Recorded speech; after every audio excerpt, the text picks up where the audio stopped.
பெரும்பாக்கத்தில் 12வது வகுப்பெல்லாம் முடிச்சிட்டு யார் யார் கல்லூரிக்கு போகல, கல்லூரியில யார் அவங்களுடைய அட்மிஷன் ஃபார்மை ஃபில் பண்ணாம இருக்கீங்க, வாங்க வந்து உங்களுடைய ரிக்வஸ்ட் இங்க வைங்க.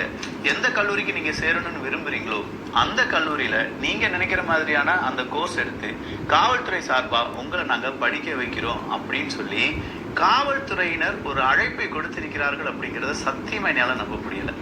அப்படி ஒரு செய்தி நம்ம ஊடகத்துல வாசிக்கும் போது அற்புதம் ஐயா, இதுதானையா மாற்றம் அப்படிங்கிற மாதிரி இருந்துச்சு. சோ இது தாம்பரம் மாநகர காவல்துறையினர்கள் செய்தார்கள் அப்படின்னு சொல்லும்போது, இதை செய்த காவல்துறையினராக இருக்கட்டும், இல்ல இதுக்கு அனுமதி கொடுத்த காவல்துறை உயர் அதிகாரிகளாக இருக்கட்டும், அதுக்கும் மேல இருக்கக்கூடிய அரசு அதிகாரிகளாக இருக்கட்டும், அரசியல்வாதிகளாக இருக்கட்டும், ஒட்டுமொத்தமான நபர்களுக்கு நன்றிகள். ஏன்னா இந்த மாதிரியான சில விஷயங்கள் அது மாணவர்களுக்கு ரொம்ப பெரிய அளவுல ஹெல்ப்ஃபுல்லா இருக்கும்.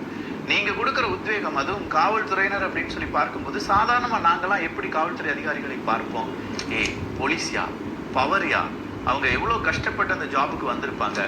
அரசியல்வாதிகள் அவங்களுடைய ஒரு ஒட்டுமொத்தமான ப்ரெஷர் அப்படிங்கிறது காவல்துறையினருக்கு இருக்கும். அது எல்லாராலையும் புரிஞ்சுக்கிட முடியும். காவல்துறையினர்